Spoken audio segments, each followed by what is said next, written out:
Sleeper Wire, the only fantasy football radio show with more than a dozen multi-time, multi-league, multi-year champions. Listen to the Sleeper Wire show every Friday, 4 to 6 p.m. Eastern on Dash Talk.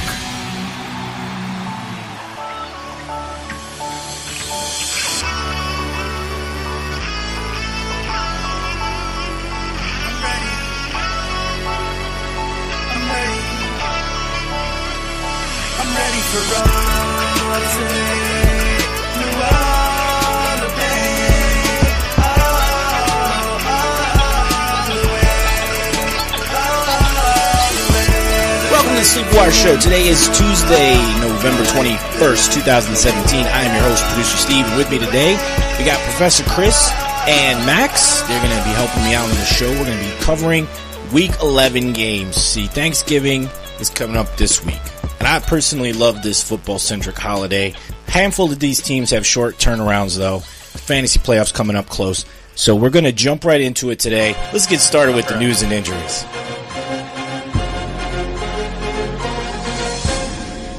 All right, this week we're just going to cover a couple pieces of news here. The rest of the news we're going to cover during the recap.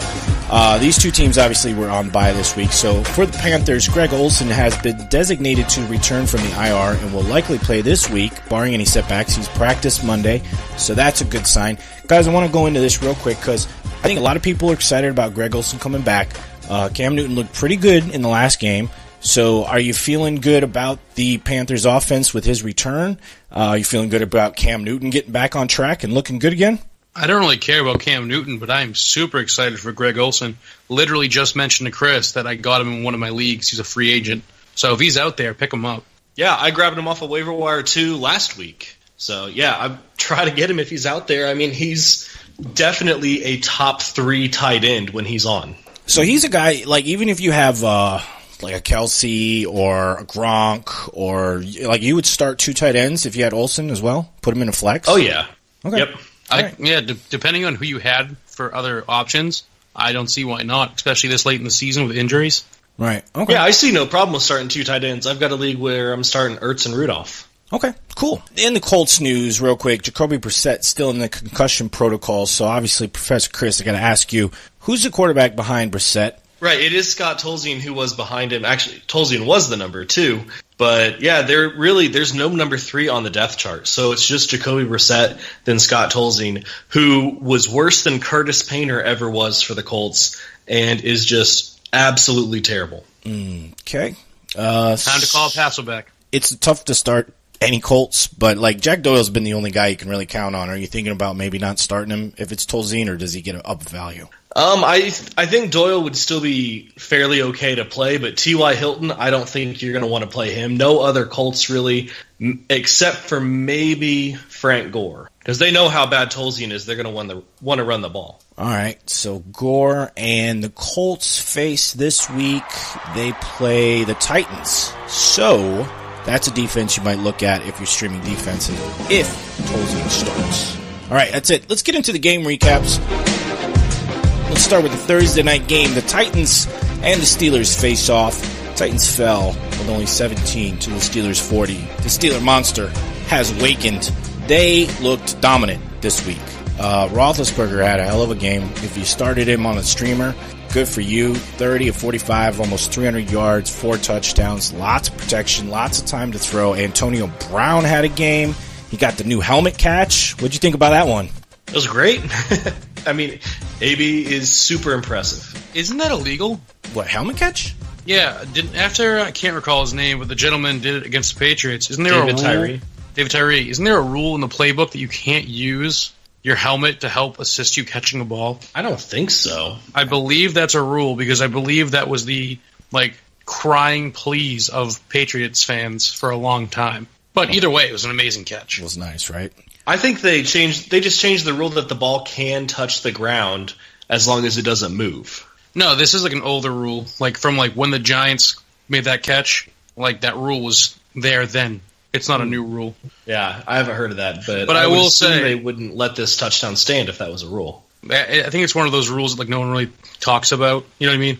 It's one of those super judgment calls. But I do think that rule where if the ball doesn't move but it hits the ground, but there's clear possession, and you don't lose possession, I think that's a really good rule. Oh, yeah, for sure. Guys, I want to ask you about the post-touchdown celebrations for the Steelers. I noticed, at least I think I know who they were, but I think it was Antonio Brown, it looked like Juju, and Le'Veon were involved. They were playing keep away. But here's the thing I noticed. It didn't look like Martavis Bryant was involved in the celebrations. He's not long for that team. He doesn't look like he's part of the club. Juju's taken over his spot. Clearly, even in the fun part. When you was call a big out sign your to team, me. People are going to be mad at you. And Martavis Bryant called out the Steelers, called out Juju. He wants to be the number one. Called out the whole team. Basically said, I'm Martavis Bryant. I'm better than you. Isn't it possible that the reason he wasn't in on that celebration is because he wasn't in that play, though? That was the running play to Bell where it was called a touchdown, but they ruled him short, right? Maybe just Bryant wasn't in on the play. I mean, Brown scored 3 times and they celebrated, and I don't know. It just didn't look – I don't know. Maybe I'm seeing things, but I think if you picked up Juju, you're feeling good. Had a decent game. Got you about 8 points in PPR. No touchdown this week, but looked okay. But you got to feel good about this offense going forward. If they can keep up this pressure and this speed, you're going to love these guys in the playoffs. They got a pretty nice set of matchups the next couple of weeks. The Packers, the Bengals, the Ravens. I think you might even be able to start the Steelers defense the next couple of weeks pretty comfortably. Yeah, absolutely. Yep. Right.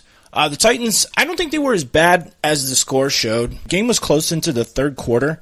Delaney Walker dropped that touchdown, but he had a good day, 6 for 92. Mariota looked okay, only 1 touchdown, 4 interceptions, though. I don't know if all those were his fault or if they were just late in the game. But what did you guys think about the Titans' offense? Did you like things that you saw from the Titans going forward? I mean, I'm still going to most likely play Mariota in some matchups. Delaney Walker, I mean, he would have had a fantastic game if that's probably about the easiest catch you can ever see as a tight end. That he just, just right through his hands. Yeah. But Mariota, I'm still going to play. I'm still most likely going to play Murray at most matchups.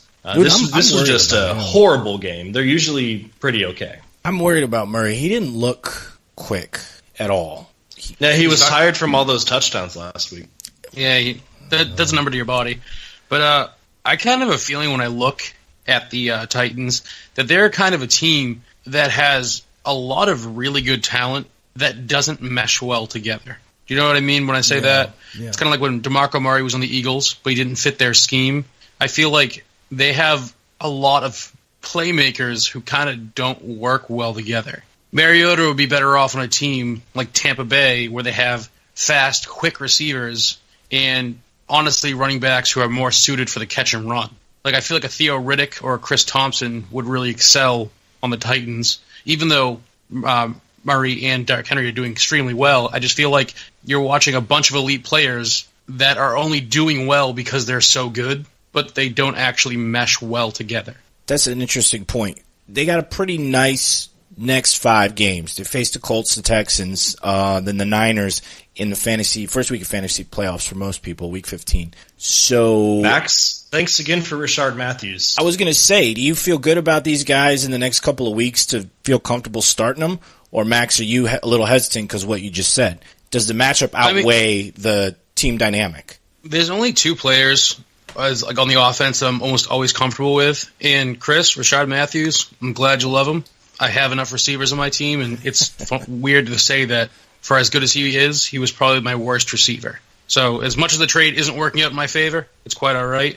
But Rashard Matthews and Delaney Walker are the only 2 pass catchers on that team that I actually feel comfortable with at all. Eric Decker is a great talent, but I probably wouldn't start him regardless of matchup because as talented as he is, he's not really working well with the scheme. And then with the running backs, it's roll the dice. Yeah. It could be a Derrick Henry week, could be a Murray week. You're going to start them either way and just hope. But the only players besides Mariota and the running backs I'd feel comfortable with would be Matthews and Delaney Walker. Yep. Same thing, Chris? Feel the same way? Absolutely. All right, let's move on to the Jaguars and the Browns. Jaguars 19, Browns 7. The Jaguars are the worst team with 7 wins, I think, this year. But Cleveland actually looked okay in this game. They controlled the line of attack, but they made some dumb mistakes turnovers and defensive points for Jacksonville. Bortles had 154, touchdown, and 2 fumbles. And Leonard Fournette, this is what I want to talk about, because on the Blitz this week, we had a bunch of people panicking. Leonard Fournette, ankle injury, worked through it in pregame. He's going to go. Then people were like, well, if an ankle acts up, they're going to pull him early. And, he doesn't like the cold weather. He got 28 carries for 111 yards. So why were people so concerned about this? And did you guys start Leonard Fournette, or did you get scared off? I didn't even know Leonard Fournette was playing until I saw him on Red Zone Channel. Well, I think that's the biggest concern with a player like Leonard Fournette is you don't know if he's going to play because the Jaguars kind of know what they have in him, and they're not quick to rush him out there, especially when they have a competent back in Chris Ivory. I mean, Yeldon can get something done in the pass-catching game, but Chris Ivory isn't really a slouch at the running back. So when you have that situation where it's like Fournette's your future, and he's a star, and he's clearly a star, any sign of injury, yeah, you should hesitate as a fantasy owner because you don't know what the team's going to do. And just pay attention when the injury report comes out in the morning. The Jaguars are probably going to win this division. Do you think they continue to roll Fournette out every week? And if they do, you start him every week? Or you have any concerns at all about this guy? If they are in a situation, like say they win the next 2 games, and they're up in their division and they have a comfortable road to the playoffs, I could see them benching Fournette for a little bit or just pulling back on his work. Really? I don't think my dog agrees with me, though, if you guys can hear him barking. He's a Chris Ivory owner? Your pup? I think he is.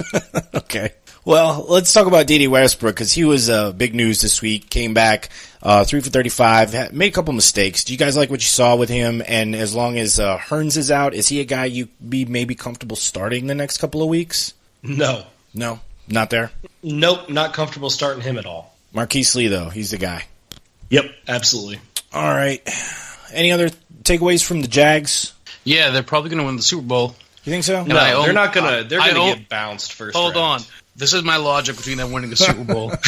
Every team with a defense as good as theirs, i.e. like the Broncos with Peyton Manning when he wasn't that good, the Seahawks, the Ravens with Flacco, they win the Super Bowl. They could make it. Look at the 49ers when they had Kaepernick. Mm-hmm. Their offense was good. It wasn't great, but their defense was unbelievable. And the Jags' defense is kind of unbelievable. They have so much young talent that's just crazy good. I mean, it's a hot take. It's a long shot. But it is a hot take, straight down a hot station. That was a good one. I mean, their next 5, really the only team that I think could really give them a real trouble is the Seahawks. They have 4 out of 5 games coming up that they could conceivably win. They'll lose to the Colts. Yeah, I mean, obviously they'll lose to the Colts because the Colts are ridiculous. Yeah, definitely lose to the Colts. But, all right, I get it. That'd be something, though, man. Max, you might want to check the Vegas odds and put down $10 on the Jags win the Super Bowl, because I bet you'd win big if that ended up happening. Let's look at the Browns. Kaiser took a little step back from last week. Not a great game. 2 interceptions and a fumble. Didn't look accurate. Just 1 touchdown to Duke Johnson. But he was the leading rusher for the team. Their quarterback, 5 runs for 22 yards. Isaiah Crowell, only 11 carries for 18 yards. The story here was Corey Coleman coming back, 6 for 80 yards on 11 targets. Looks like you got to start him week to week now, I think, right? Well, Bengals, Chargers, Packers, Ravens, Bears. The only defense that scares me there is the Ravens. Yeah, I'd agree. He's and even against the Ravens, the Jags' defense is so much better that this man's going to get peppered with the ball. So, I also probably wouldn't start him at Chicago. Okay. Chicago is a weird place because that defense can play to your level. Yeah, have you been there? It's definitely a weird place. I was just trying to make a Chicago joke. I don't want to comment on it because the Bears fans kind of scare me. They're an intense crowd. No. They're tame. They're tame. I know it. Yeah, in Indiana, I know a ton of Bears fans. Chicago's 3 hours away from me. Oh yeah, you're a Colts fan. Those are the wild ones. Yeah, we get crazy. We're not as bad as Bills fans though. It seems every single week we have something new. Like, check out what happened at Bills tailgate this week. Yeah, the Bills Mafia. They're a rowdy bunch. We're gonna get into bunch. We're gonna get into that mess. Oh, anyways, I'm not going to say any more about the Bears defense though. I will say go listen to this week's great debate. Oh, really? Give us a preview, Professor. Shameless plug. Mine are always shameful. Now, so we decided instead of going with Corey Coleman versus Samaje Perine, it feels like that is a little too obvious, and it's one of those, like, both of these guys are great, you should try to get both of them. Right, okay. So we switched from that, and then, we kind of thought about this, and you know what we haven't debated, and we didn't do last year either? Defenses to pick up now for the playoffs, to stash. So we're doing we did the Bears versus the Redskins. Well, I like that. Okay, that'll be a good one. All right, yep. So that's it for the Browns. We're going to talk about those defenses coming up. Keep your eyes on the field for Josh Gordon. He could be back week 13. Real exciting stuff. But let's go to the Buccaneers and the Dolphins. Bucs won 30-20. The Dolphins' offense lost Cutler 3 picks in the opening half, and then Matt Moore came in, and as we expected, Kenny Stills had himself a game, 7 of 8 for 180 and a touchdown. So if Cutler's still in the concussion protocol and Matt Moore starts, it's back to Kenny Stills starting, right? Yeah. Yeah, absolutely. I've been a huge proprietor of Cutler this year, and Matt Moore just looks better. Well, here's the thing. He looked better when he came in the last time Cutler went out. And then he started that next game, and he didn't look good. So maybe split time. I don't know. See, my issue with Cutler is Cutler can look very good, and he makes throws that are like an elite level quarterback can only make that throw, and then he goes and throws 2 picks, or like he just doesn't care. And it's kind of weird. I feel like Cutler almost needs to be behind in a game to like kick it on. Right. But if Matt Moore is starting, Cutler is out, Stills gets a bump, Parker gets a downgrade. I'm worried about Parker. Kind of screwed the team a little bit. Looked like he was responsible for a couple of interceptions, only 4 for 26. I'm concerned about his work ethic on a team that's not doing well right now. You think he's the next guy out of town? I'm concerned about why people have been so high on him anyway. I think it's just the talent, but I don't know if he's a good fit for that team. He's like, you can have a ton of talent and still not be fantasy relevant. Yeah, but the thing is he has been fantasy relevant. He hasn't been what we thought he'd be, but he's still decent. I mean, Jarvis Landry's the number 1 of that team, but Parker's the number 2, and he's a decent number 2 for most teams out there. You're probably running him as a wide receiver 3 or a flex, which is perfectly fine for most teams. With the potential with Parker is he could be much, much more for you. He has the talent to do that. That's why the hype is there. I can't start potential this late in the season, though. I'm worried about starting him anymore. I'm not saying drop him. I'm just saying I wouldn't start him. Or if he's your wide receiver 3, well, now he's your flex. Talk to me real quick about these running backs, Damian Williams and Kenyon Drake. Kind of weird days for both of them. You feeling good about either one of these guys after seeing them in action for 2 games?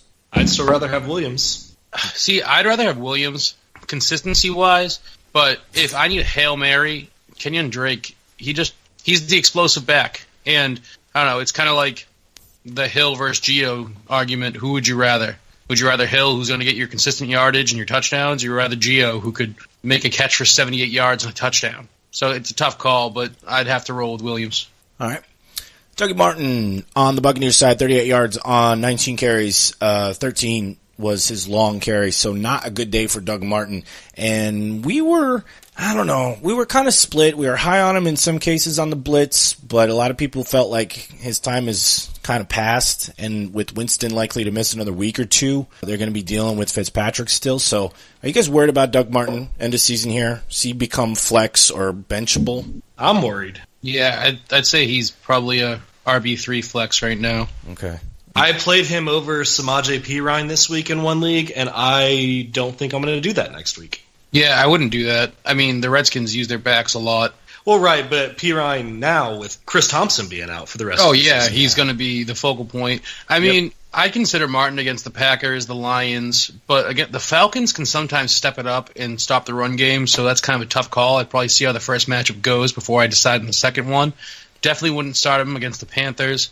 It's tough because the talent's there, but it's just not really working too well. Yeah, and the tight end situation looks a little different too. Now it's 2 weeks going now with Cameron Brate not being involved very much at all. Well, we thought he'd be, check down guy for Fitzpatrick. O.J. Howard scored the touchdown with 3 receptions, 52 yards this week. So I'm a little worried about Cameron Brate going forward as long as Winston's out, and I'm not sure that I feel comfortable starting when Winston comes back, to be honest. I still would. Once Winston's back, I'm starting Brate. Yeah, he's Winston's guy. Evans and Djax looked okay this week as well. Let's see. The Ravens and the Packers, a shutout for the Ravens, 23-0, but their offense looks pretty bad. Flacco was efficient, 22 for 28, 183 at a touchdown and an interception. Mike Wallace was the one that scored. Jeremy Maclin had a pretty quiet day. So listen, Max, they gave Alex Collins 20 carries. That's what we asked for, right? 49 yards and a touchdown. Are you satisfied, or did you want more? I think, honestly, he'll be fine. It's rough because he didn't produce for you. He got a touchdown, which was nice. The work's there. I want to keep that workload the same, 20 carries again. That being said, Green Bay's run-stopping defense kind of stepped it up. Mm-hmm. The Ravens' offense, they may have beat Green Bay, but the Ravens aren't like a flashy team. You know what I mean? Right. They're not Kansas City, who's going to fool you, or Kansas City's not even doing that right now. But, I don't know, I feel like it was situational. We've seen Collins has the ability to break off huge runs. The fact that he's getting a lot of work is awesome, and you just hope next week that he's going to break off a huge run. As of right now, he's a low-end RB2 flex, but that's what he's been. He's been that, if not worse. But with the 20 carries, I think it's only going to go up from here as far as production if he continues to see 20 carries. All right, Woodhead back in the actions, 5 catches for 21 yards, was targeted in the end zone, and looks like Buck Allen just got kind of game planned out with him back. Chris, Woodhead was targeted on was it a 39-yard touchdown pass? Yeah, it was a deep shot. Yeah, it was. Yeah.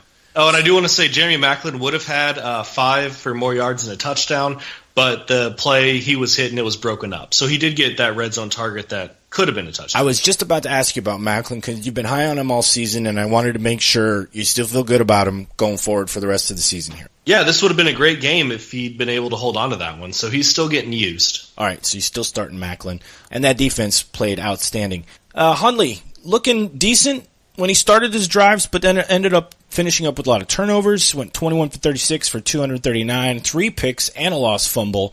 Devontae Adams, we told you last week, seemed to be the safest guy. 8 catches for 126. Jordy Nelson, irrelevant. I really feel bad for Jordy Nelson. I was trying to think of another top-named superstar whose value has hit rock bottom when their quarterback is out. Current one? Well, just within the last few years. I would say Reggie Wayne that year that Peyton was out. Okay, yeah, that's a good one. The story, though, was Jamal Williams had the backfield to himself. What did you guys like? Did you like what you saw out of this guy? Yeah, he's startable. You would like to see more yards, but I think he's Alex Collins range for me right now, just because Hundley's in there and Hundley's not good. It was a pretty tough match. Well, and they were also down the whole game, so they had to throw. I mean, Hundley threw it 36 times. I expect that to be the normal. Right, I do too, but that's what you're going to see. I do think Williams is going to keep getting 18-plus carries and keep getting the opportunity. All right, so he's an RB3 flex for you guys going forward? I'd put him maybe fringe RB2 or 3. Okay. Yeah, I do. What I said about Alex Collins, essentially the same thing. Ty Montgomery comes back. You still feeling good about Williams, though? Yeah, I think so. Okay. All right. We'll have to watch this guy. He's got a couple tough games coming up. The Lions and the Bears. Lions 27, Bears 24. Detroit started slow, heated up to win. And let's see, Stafford almost hit that 300-yard mark again, 2 touchdowns. Max, you'll be happy. I saw Stafford yelling at Eric Ebron on the sidelines. Yeah, it's because Ebron's garbage. I think that's what he was saying. He was channeling his inner GM Max. He should. He should have realized what I've been saying for the last 3 years. Eric Ebron is not a good tight end.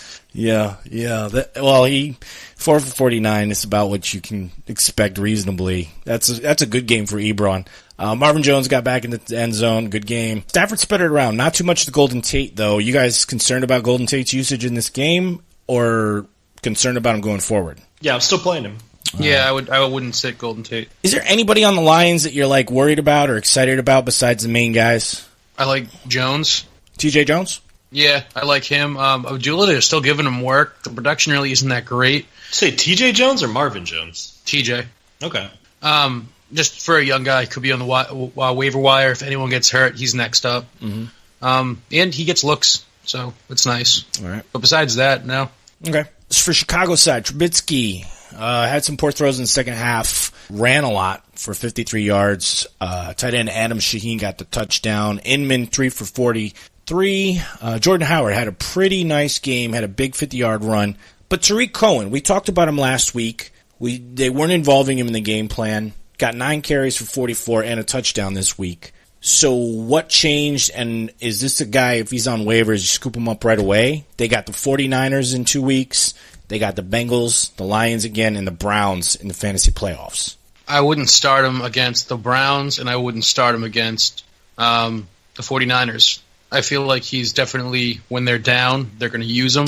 But when they're up, they don't really need him that much. He might spell a little bit. Okay. He's like a Chris Thompson to me, which Chris Thompson's had a phenomenal year, and I feel like that's because they're always down. Right. But he's a situational back. He's a very good situational back, but a situational back nonetheless. But yes, I'm still not picking up Tariq Cohen. I dropped him weeks ago, and haven't had any second thoughts. Yeah. No old feelings come back yet, so that's good. That's good. Any other guys on the Bears you guys want to talk about, waivers or worried about? It's pretty much what you get, I think, right? Yeah, I think that's pretty much it. All right, the Rams and the Vikings. A lot of people were looking forward to this game because they thought, good defense versus a high-scoring offense, but the Vikings, man, they locked them down. Keenum had a decent day. 280 yards and a touchdown, looked sharp. Thielen, obviously, great player, 123 and a touch. Stephon Diggs, quiet day. Rudolph, decent. Okay, running backs, though. Latavius Murray, has he officially taken over that job? He split carries almost evenly with McKinnon, but he had 2 touchdowns. I told you he was the better running back. Well, they split work. They split work, but McKinnon, I didn't say he's bad. He's a good running back.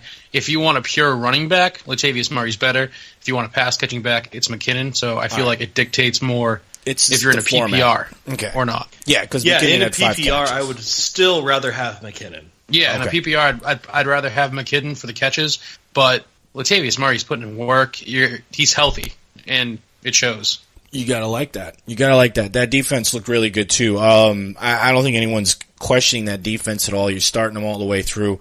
Concerns about anybody on the Vikings? Stephon Diggs. You think he's still nursing that injury, or is it just an off game for him? I think it's an off game, and I think Thielen is now the favorite target. He's the number one, obviously. Yeah, right? He's the number one, which people aren't really used to seeing because it's been Stephon Diggs' show for so long. Right. But as long as Case Keenum starts, Thielen's the number one, and people need to keep that in mind when starting Stephon Diggs. You feeling good about Keenum? Like, if you're streaming quarterbacks all year, feeling good about him late in the season here? He's looking good. I'm rolling with him. Todd Gurley had a decent game for fantasy owners. Not a lot of stats, but he got you a touchdown. Sammy Watkins, 3 for 36. Cooper Kupp had a couple of drops. And Robert Woods was definitely worth the start, 8 for 81. Just got a little breaking news here. Robert Woods with a shoulder injury we talked about briefly in the Rams will be out a couple of weeks, Sean McVay says. So, Sammy Watkins, Cooper Kupp, and look at Pharaoh Cooper. Okay. Yep. Sammy Watkins for sure, though, in my opinion. Absolutely. Yeah, Pharaoh Cooper will probably take the number 2 role behind Sam. Was Sammy the number 1 or number 2 in the lineup? I can't recall. He was the number 1. Yeah, so Pharaoh Cooper will be the number 2, and I believe Cooper will stay in his original spot. So if you need a prey kind of player, Cooper is who I'd look at. Okay. Any concerns about this Rams offense? What happened here? Why did they only score 7 points after being so dominant the past couple of weeks? The Vikings punched them in the mouth early, and I don't think the Rams have really been punched in the mouth this year. So they're all young. It's growing pains. It's kind of weird saying that the Rams have been so dominant this year that a team really hasn't come out and just beat them up quick. Right. But that's exactly what the Vikings did. They came out, they established themselves, and I feel like the Rams were kind of reeling the whole game and couldn't quite get it together. But going forward, Saints, Cards, Eagles would be a tough game against the Rams, but I'd be fine rolling them out. What would you have thought if someone had told you at the beginning of the year that at this point the Rams and the Vikings were going to win their divisions? I would have thought you lived in one of those two cities. Exactly. Yeah, pretty much. You're a homer for one of those teams. That's it. If you asked me this question before the Seahawks lost 3 of their starting O-linemen and Cam Chancellor and Richard Sherman, I'd be like, you're crazy. Before the start of the season. Yeah, I would definitely say you're crazy for the Rams. I would say, they'll be number 2 in their division because their division's kind of bad. But, yeah, it's not even the fact that both these teams are number 1. Both of these teams are dominant. Yeah, they're not squeaking out victories. Yeah, like they're putting in work.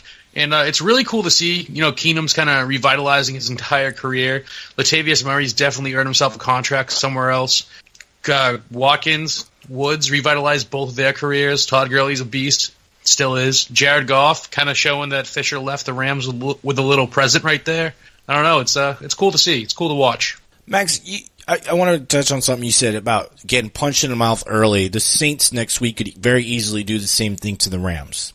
Yes, but the Saints' defense isn't nearly as strong as the Vikings. Okay, so no concern over their skilled players. You're still starting Woods, Kupp. I mean, obviously Gurley's a must start this year, but you're good with all those guys still? I mean, in PPR this week, they did okay for you. Even though they didn't score a lot of touchdowns, you still got 12 for Kupp. Fine. You still got 16 for Woods in a PPR. So, well, what I see this week is like Todd Gurley obviously had a rough week, still scored. Woods did fine. Cooper Kupp had some uncharacteristic drops, which is kind of what you expect. And Watkins has kind of been a fringe player all season. But the fact that they got beat up so bad and they still put up decent numbers, and Goff, 23 of 37 for 225, actually isn't a bad game if you sprinkle in a touchdown or two. Yeah. Against the Saints, whose defense is not nearly on the level of the Vikings, I think they'll be fine. All right.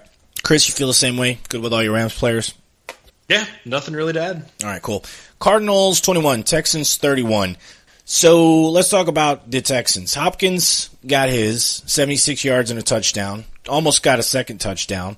Bruce Ellington was the guy that people were talking about with Fuller out, 6 for 63.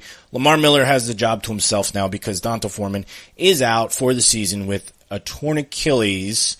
But the Texans' upcoming schedule includes at the Ravens, at the Titans, then 49ers, at the Jags, and Steelers. 4 out of those 5, I think they're going to lose. Do you agree? Probably going to lose. Well, I don't know. I think they could beat the Ravens and the Titans. But Jags and Steelers, that's going to be tough. But I'm still starting Hopkins and Lamar Miller, especially now, every week. Well, I think Ravens, Titans, Niners, they're going to win. Wow. Jags and Steelers will be difficult, but we have seen the Steelers implode all of the time. The Jags' offense is terrible, so, the Texans could pull it out. They could actually win all of these games. It really depends on if Blake Bortles shows up and if Big Ben decides that he doesn't want to retire like he announces every single week. But that being said, Savage looked okay for being Savage. I was going to say he had a very Brian Hoyer-esque type of game, didn't he?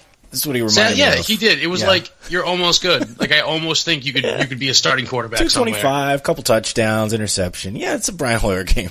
I won a championship last year, 2-quarterback league, where I had to start, due to injuries, Matt Moore and Tom Savage, and I won the championship.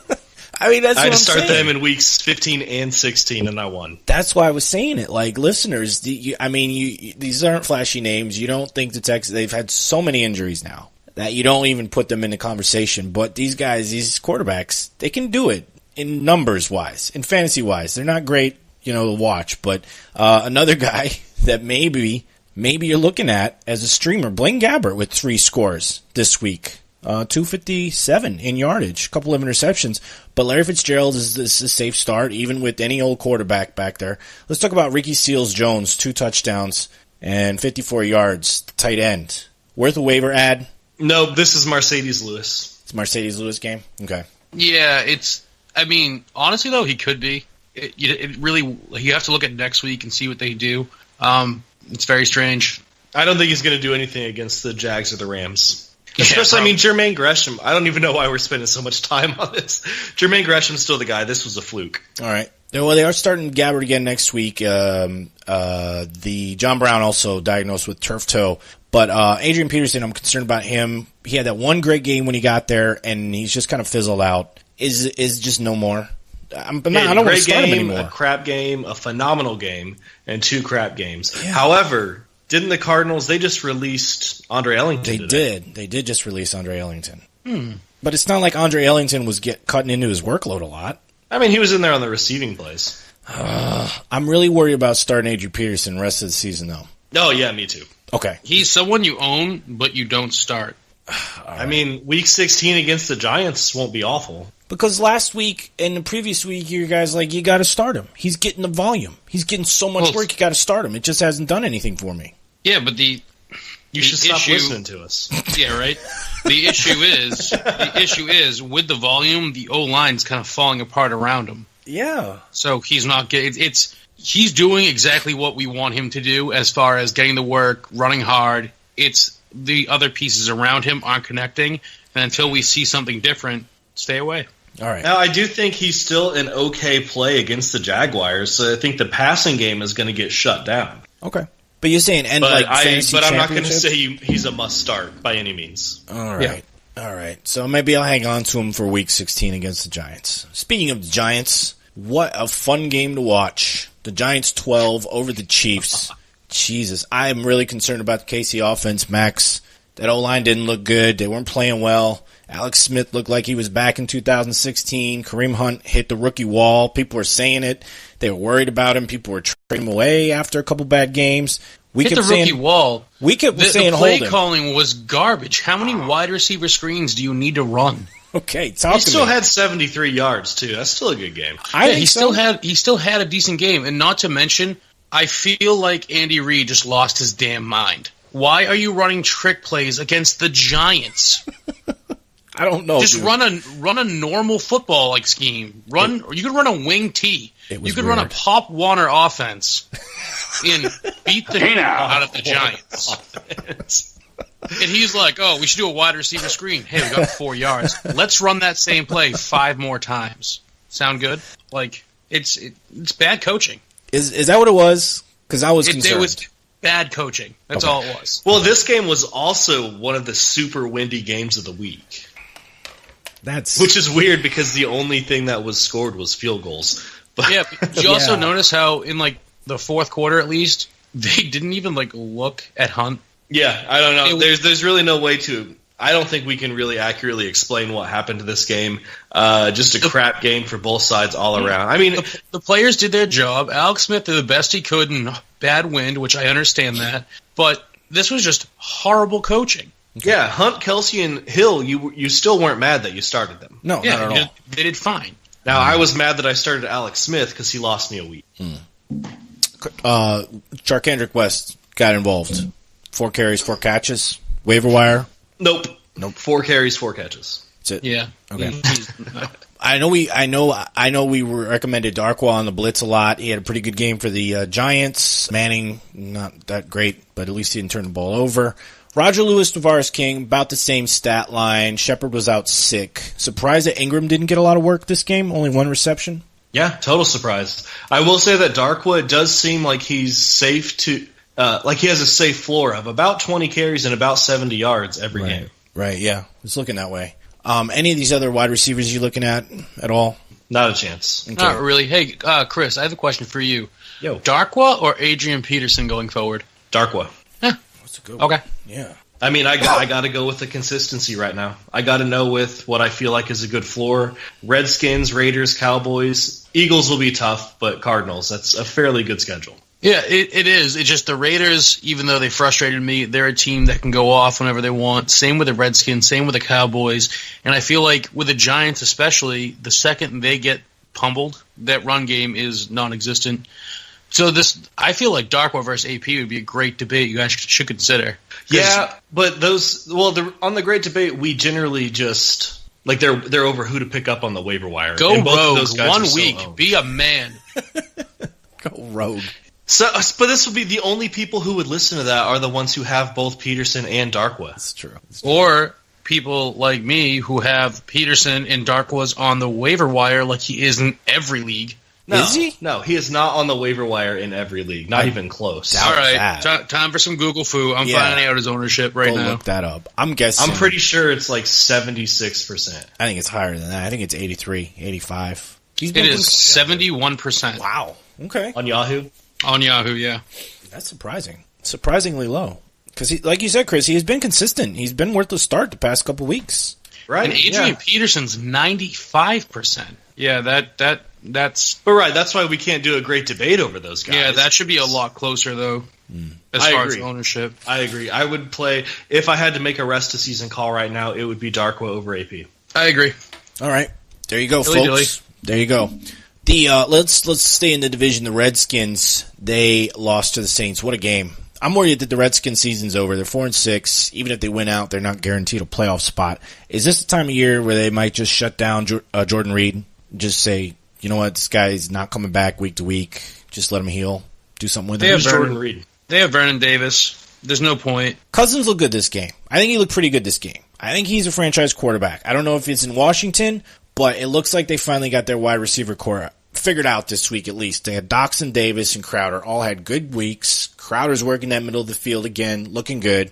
They lost Thompson for the year with the broken fibula. So with that playoff situation being what it is, does Cousin lose any value at this point, or is he going to keep proving himself to get that contract or that franchise tag? He's still on a franchise tag. He can't stop proving himself. Well, he's got to get one for next year or get a new contract. Well, see, the issue is the Redskins won't commit to him, so he either has to get another franchise tag, which I believe this will be his third or fourth, and a team like, possibly the Bengals with Andy Dalton not looking good, possibly the Cardinals, maybe the Bills or Jets. He still has to perform if he wants that big contract with one of those teams that needs a quarterback.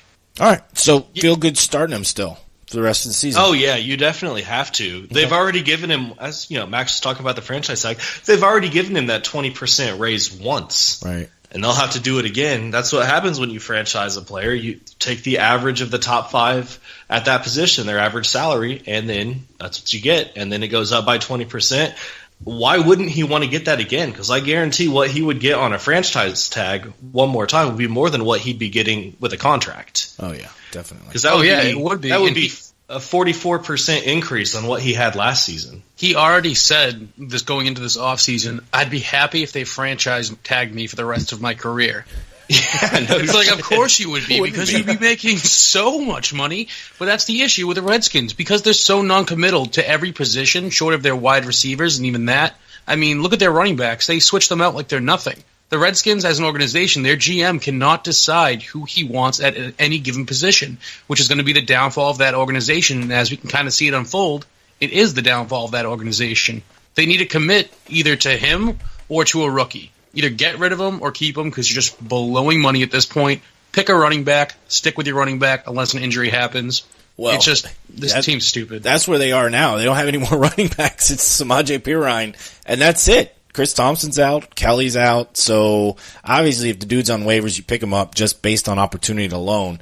But Chris, you said you started him or you didn't start him in a league? I started him in one, but there were a couple that I didn't start him in that I would have had a better shot at winning had I done that, depending on tonight. Did you guys like what you saw out of him? Because he was kind of like, sort of not great, but obviously the stat line looks good. Did you like what you saw on the field? He was efficient. I think that's what they need. That's all they want out of him. Yeah, the stat line, the amount of carries that he got, having the job completely to himself. Yeah, I'm loving this. All right, with the upcoming schedules, Giants, Cowboys, Chargers, Cards, Broncos, Josh Doxson worth an ad if he's on waivers. He's been kind of on and off a lot of teams because he looked good and then he doesn't do anything, but he had a good week. So you chasing after him this week with waiver? I'm not going to spend a waiver wire priority on him, but if he's there maybe on Thursday, I might try to pick him up. Okay. Drew Brees and the comeback. Was this heroic Drew Brees or was this the lethargic Washington defense? What happened here? Country and rock and roll. Drew Brees is amazing, and I mean, he kind of is amazing. Their offense is great, and Washington was gassed. They were just tired. I don't think they put up this much of a fight this season. No, I think the Saints offense is just really, really good, and Drew Brees is great in crunch time. The defense, Washington defense did, just sort of fall apart there at the end, but this was Brees being Brees. He was making a whole lot of good plays. I think what this shows, too, is that, what we saw last week, we saw the run game dominate. We saw the run game kind of dominate this game as well. Ingram had a huge day. Kamara had also 42 yards on the ground. But we saw that even with that strong run game, when these guys need to turn on the passing game, it's there as well. Michael Thomas has been surprisingly consistent the past couple of weeks for being on the Saints offense. You got Fleener involved, Ted Ginn Jr. back in a PPR league. Got you, 12, 14 points? So 14.6, yep. I mean, this is a piece of an offense you want to have. I think if Ginn Jr. definitely I'm picking up on waivers if I can. Fleener is right on the edge for me. I'm not 100% feeling great about picking him up. What do you guys think about Fleener? Fleener. Let me put it this: if I have Charles Clay, if I picked up Charles Clay, and Fleener's out there, do I make the switch? I'd rather have Clay. You'd rather have Clay? Is Tyrod Taylor going to start? I don't know. I think so. Because that would be the question I had. Because if Tyrod Taylor's going to start, I want Clay. Okay. If the Bills are still dumb, Fleener. Okay. Is there going back to talking about Kamara, is there a guy who gets only 8 to 10 carries who you feel safer about playing? I mean, this guy is just good every week. Yeah. Not a single person. But he gets 8 to 10 carries, but he catches. He's just so... He's the most efficient player. Yeah. He's so efficient. That's exactly the word I was looking for. He's so efficient. And it's almost like... And people are going to leave bad reviews for me saying this, call me dumb, whatever. It's almost like watching LT play. I agree. He looks effortless. Like he's not even trying. Exactly. He bobs the ball, catches it, shrugs off a tackle touchdown. And you're like, nice. Yeah. Who can keep that kind of concentration? As soon as you as soon as you finally get possession of that ball, your shoulders immediately drop so you can dip under a tackle and get the touchdown. He reminds me of LT. He makes it look like the defense isn't even trying to tackle him. Exactly. It's awesome. It's crazy how good how easy it's like butter. I'm not a Saints fan, and I'm considering buying his jersey. That's how much I enjoy watching him play. This dude is a lot of fun to watch. And he's doing it every week on limited touches. Exactly. Yeah. Well, I mean, you can't knock Ingram. Ingram's putting in work in. So they have Drew Brees and Peyton are blessed right now by having amazing young talent, and the veterans they have are still good. Like Ted Ginn, still putting in work. Ingram, still looking great. Then you got Michael Thomas and Kamara.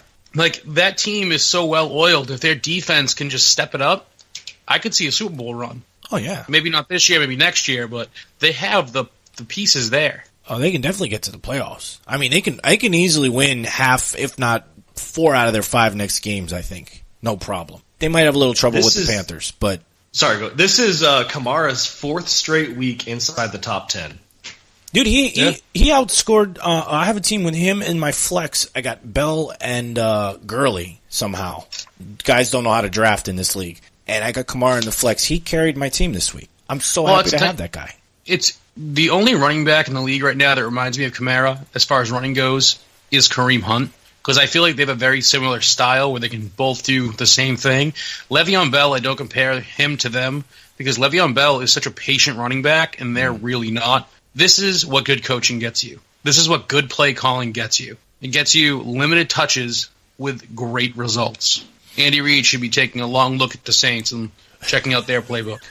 It's stroking his mustache thoughtfully as he looks at the Saints on tape. I like that idea. I like that image. Let's look at real quick. Just next year when you're drafting Kamara, what round are you guys looking at him? Third round at the latest. Boom. Okay, cool. All right, the Bills. We wanted to talk about the Bills. They lost to the Chargers, 24-54.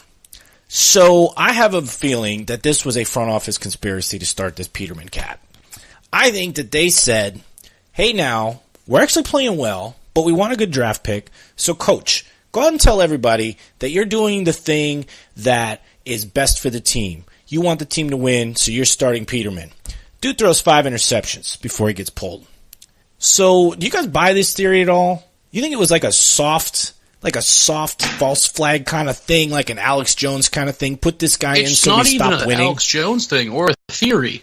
It's true. They got rid of their best defensive players this year. They're trying to be a bad team, but Tyrod Taylor and LaShawn McCoy and Charles Clay do not want them to be. And honestly, what they did to Peterman was messed up. You do not leave a rookie quarterback getting beat up in there for that long. Confidence. That was not fair to him. Confidence alone has to take a hit. Yeah, that's not fair because not only is his confidence ruined, but the potential of him going to any other team in the NFL once you're done abusing the kid is gone.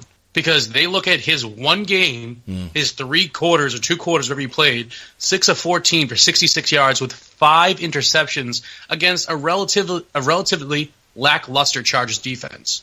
And that's not fair. That's not what you do to prove a point, whether it was punishing Tyrod for having a bad week when everyone knows Tyrod's a perfectly good quarterback, or the Bills just wanting a better draft pick. What they did was potentially ruin someone's career, and it's kind of disgusting. I think they should have let him in because he was well on his way to have a record-setting day for most interceptions thrown. He almost threw more interceptions than he had It's kind of crappy that they took him out right when he was about to break a record. That's fucked up. That's horrible. You're such a troll, Professor. Good guy, bad guy. Here we go. Yeah, all right. So what do you think is going to happen next week? They're playing at Arrowhead, the Chiefs. Then they got the Pats, the Colts, the Dolphins, and the Pats. So I see 3 pretty tough matchups for this team. You see Peterman on the field anymore this year? I mean, Peterman, Rex Grossman, whoever. They don't want to win. So if Tyrod gets in the field, they're going to do their best to win. Well, Tyrod will, but the team management, I don't think, feels the same way. That's what I'm saying. Like, this is my concern, guys. You just said it, Max. Like, there's 3 players that want something different than what the management wants, and this is my concern about the team. I don't know, fantasy-wise, if I want to have any shares in this team where there's that kind of fight going on behind the scenes. Well, see, that's the issue, though. It's if you have Tyrod and they announce that he's going to start, you start Tyrod. LaShawn McCoy, you start every week and just hope, because LaShawn McCoy can kind of transcend Charles. You hope that he's the check down, and if Tyrod's in, he's good to go. The issue with the Bills is they re-signed McCoy, they signed Charles. Tyrod took a very team-friendly contract to stay because, from what I believe and what I read and heard, he thought they were going to rebuild, and I believe he thought they were going to rebuild around him. That's not their plans. They want to rebuild, but they do not want Tyrod Taylor as Q, and they want to draft one. And it's not fair to the fans. It's not fair to the players, especially when you have a quarterback in Tyrod Taylor who's willing to take a pay cut to make your team better. And he's a good quarterback. It's crazy. Maybe they want Kirk Cousins. I don't know. But I don't know what they're doing. So it's, sorry guys to say, we'll wait until they announce who the starter is going to be, then make your decisions. If it's LaShawn McCoy, start him every week. Charles, wouldn't start him if Tyrod's out. And then Tyrod, obviously, if he's not in, don't start him. Damn. I don't have that kind of confidence. I'm really worried about starting Clay.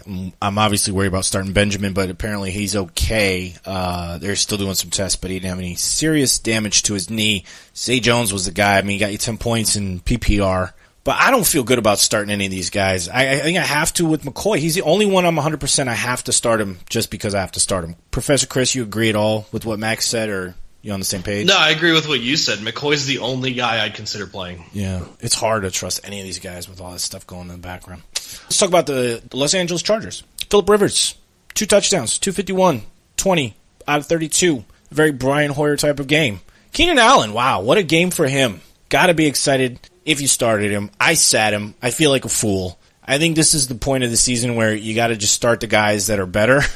Don't worry about matchups, especially when it comes to Keenan Allen. What was I thinking? Why did I do this? This is why I play Keenan Allen every week, no matter what. Exactly. I'm going against Antonio Brown, and Keenan Allen is the only thing that kept me relevant in this week's fantasy league. Same thing. I wish they didn't sit him in the 4th. He could have got more points. They were so crazily dominant. I'm in a SleeperBot league with the guy who said, "I'm sorry, Professor," because he had AB, and I won because of Keenan Allen and Dak Prescott getting him negative points. I won by less than 2. So if he just not played Prescott, I would have won. Or he would have won. All right. They got the Cowboys, the Browns, the Redskins, the Chiefs, the Jets. Start Keenan Allen the rest of the way out. Start Melvin Gordon the rest of the way out. Eckler had 6 carries and 2 catches. Total of 58 yards and a touchdown. This guy, if he's not on your waivers, you got to pick him up. Is he worth the start, though? No. Nope, I don't think so either. I think what you saw was garbage time and a Bills defense that was so beat up and disheartened. All right, short week at Dallas. With the way Dallas looks, if they can't get their offensive line fixed and Dak has another Dak like he did this week, you wouldn't flex Eckler? I mean, you're banking on a team that kind of is good having another bad week. The garbage Cowboys time are might a be good there. team. They So are? They didn't look like it this week. Well, the Eagles are a very good defense, and the O-line didn't play that well. One of the Cowboys O-linemen was out, but they expect him back Thursday. That was the problem the last 2 weeks. That's why he got sacked so many times against the Falcons. It's Tyron Smith. It's like if they don't have him, they don't look good protecting Dak at all. He's back on Thursday. So Bengals and the Broncos, 20-17. Bengals won. Andy Dalton, very efficient for only 25 minutes of possession. He had good accuracy downfield, 3 touchdowns. If you started Dalton, you can't be happy about the yards, but the touchdowns look good. Again, the Bengals are touchdown dependent. A.J. Green, 50 yards and a touchdown. Croft had a touchdown, which saved his day. Joe Mixon, I think, was the story. 20 carries, full workload finally, only 49 yards. Doesn't look good for the blocking. What the heck am I supposed to do with these Bengals players? Start A.J. Green and Tyler Kroft. That's it. That's it. Not even a prayer on Mixon? You can start him, but I wouldn't. The Browns defense kind of stepped up against... That's what I'm saying. The Jags, which is weird. Well, the Browns also have a good run defense regardless. Yep. Yeah, I mean, you got the Browns, Steelers, Bears, Vikings. The Lions would be your only week that the defense isn't that good, but sometimes the Lions defense steps up too.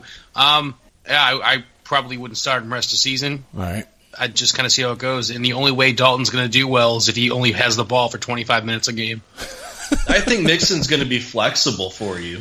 The workload's still there. Tyler Kroft is a guy I'm not as excited about as Max is. I wouldn't play him unless it was absolute necessity. Actually, last week, I started Garrett Selleck over him. Well, Tyler Kroft to me is a touchdown-dependent tight end, but most are anyways. But when they are in the red zone, he does get a lot of looks, usually. And I like that. They had some decently long touchdowns this week, but when they play the red zone game, Kroft is usually the first look. All right. Yeah, they just don't get to the red zone very often. Yeah, that's the problem. And the Broncos have been known to be weak against the tight end, so I think it's why we recommended Kroft this week against the Broncos for a flyer or a fill-in, a bye-week fill-in if you had somebody on bye.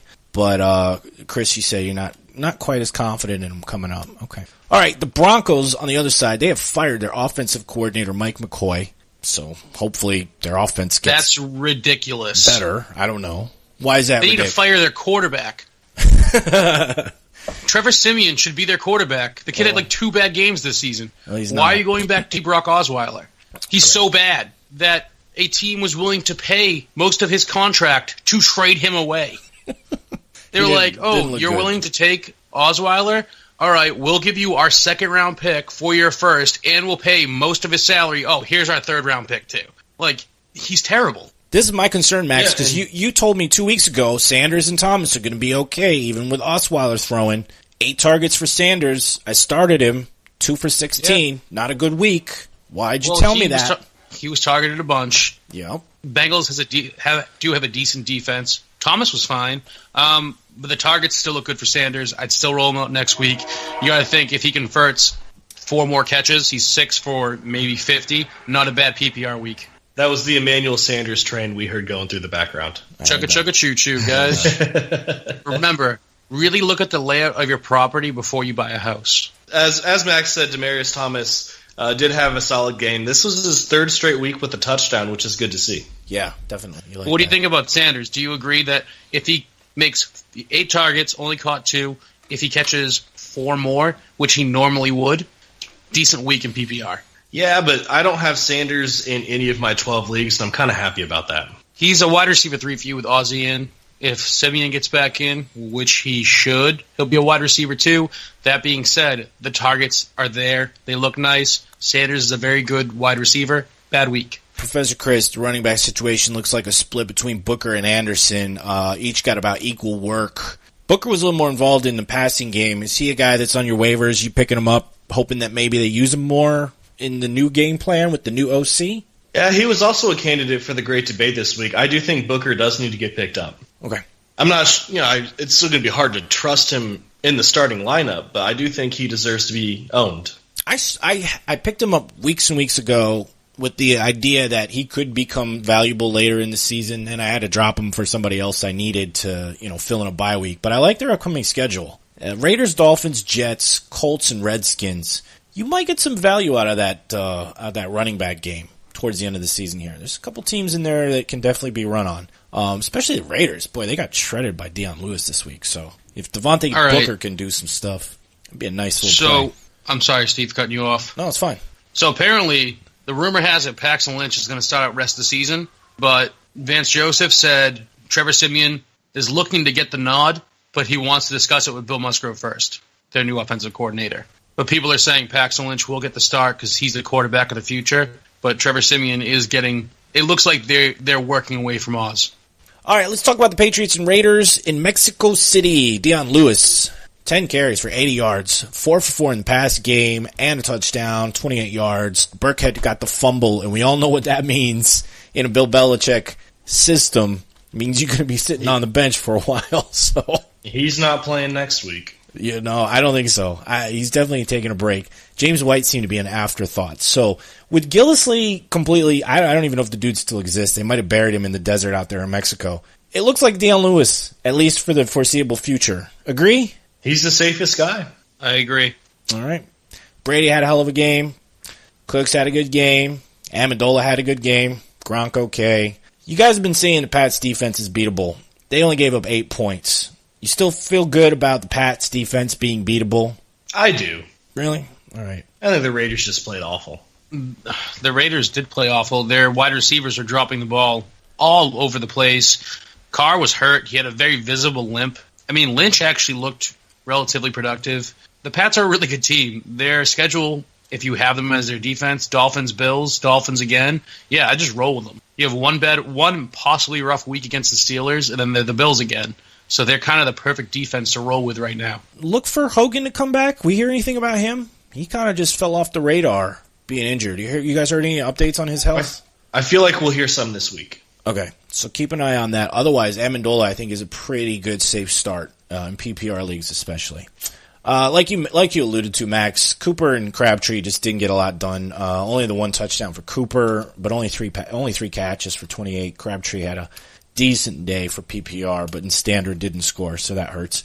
That defense stinks, though. Oakland stinks. So I think you feel good about the skill players in their upcoming matchups for the rest of the season against the Raiders. Any Raiders guys that are popping off the page at you? Is Carr a guy you want to add maybe? No, not at all. Nope. I don't want to have him anymore. I'm looking at the waiver wire, and I'm thinking about maybe picking up Roethlisberger.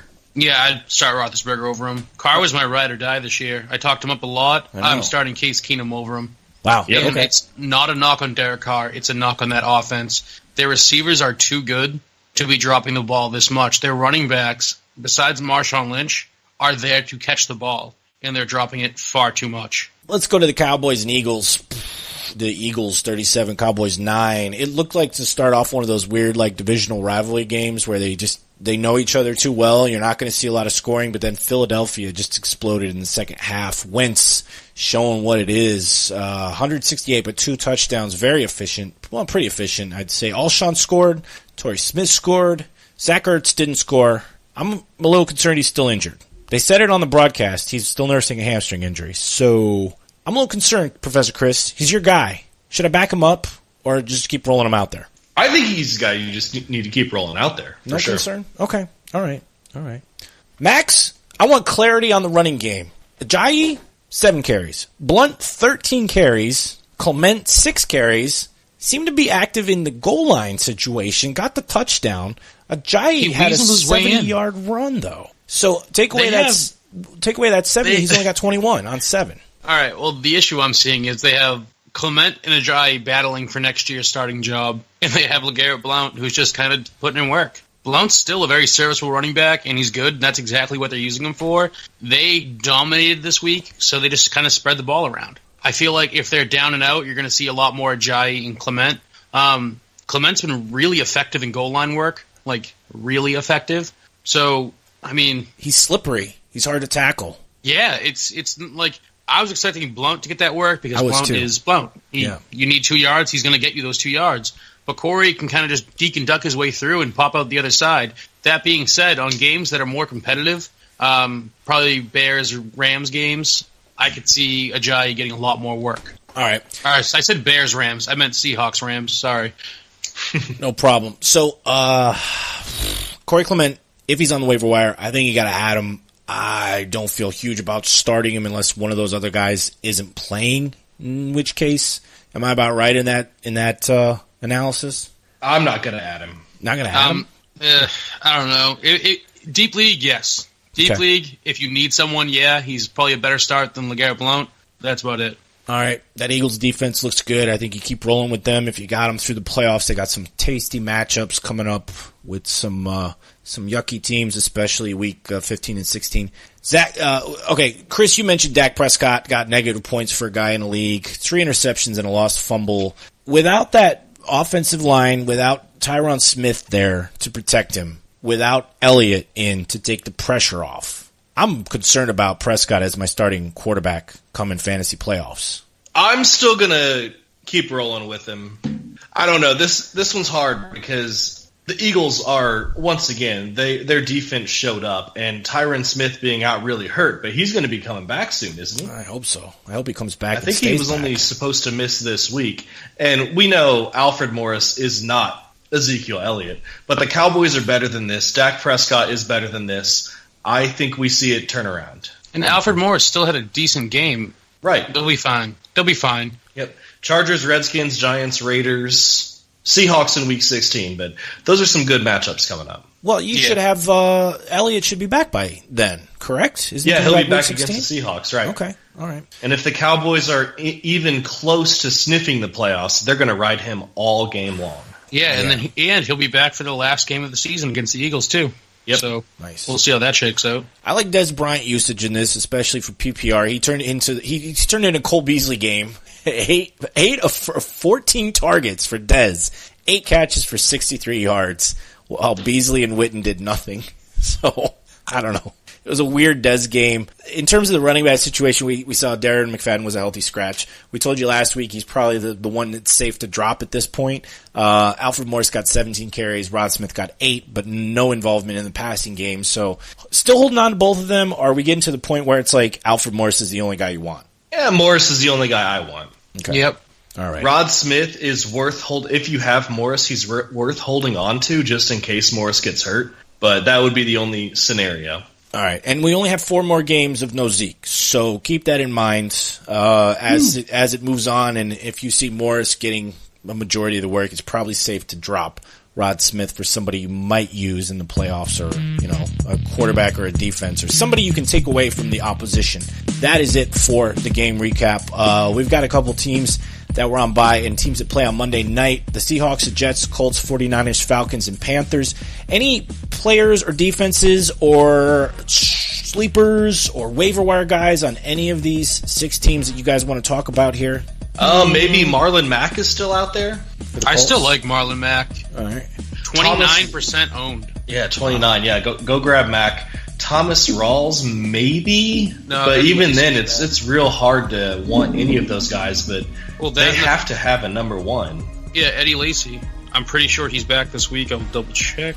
Yeah, I think he was supposed to be as well. Yeah, he's off injury report, so he's returning. And Rawls will still get work, but I think the Seahawks want Lacy because they're missing that Marshawn Lynch-esque style running back. And I would say Mohamed Sanu as well if he's not already owned in your league. Mohamed Sanu is 66% owned, by the way, so might be able to still grab him. Russell Shepard. You looking at him at all? Is he ownable? He's someone I'm paying attention to, but not someone who I'm picking up yet. With Greg Olsen, on the fast track to being back this week, I'm not really looking at him. Okay.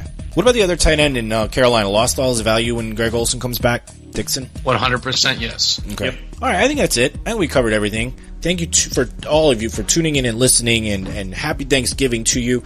And also head over to the SleeperWire.com websites for our rankings, podcasts, submit questions through the site. We answer by email. And if we've helped you out at all this year, if you've enjoyed the show, if you've had any players we've suggested that have won you weeks, please help us support our friend Rob. He's fighting chronic Lyme disease. And go to our website, SleeperWire.com, click on the link, Our Cause, and make a little donation. It really helps out. We're trying to beat this disease, and so anything you can do will help, because that's why we're here. We do the show for Rob to raise money and help him beat the disease.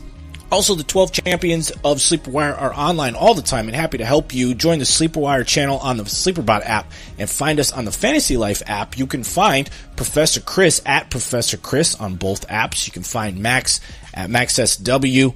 You can find SleeperWire General just at SleeperWire on both, and I'm an ass.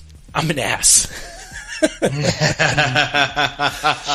ass, please people. leave that in the show. I'm at SW Steve. I've never said something so true. You can also find us on Twitter at SleeperWire Show. And Professor Chris, you still got the Instagram account rolling? Professor Chris SW, Mr. Ask Steve. There you go. All right, guys, thank you for being on the show. Have a great Thanksgiving, both of you. Eat lots of turkey, drink lots of beer, watch lots of football. And we'll be back on the air Wednesday for the live mail sack. We'll be taking your calls and questions. Get you ready for the games on Thanksgiving and throughout the weekend. Show starts at 7:30 Eastern Time. You can listen to us on the SleeperWire.com page. Just look for the Mixler player at the bottom. Professor Chris, Max, thanks. Peace. Good luck. Happy Thanksgiving. Peace. You too.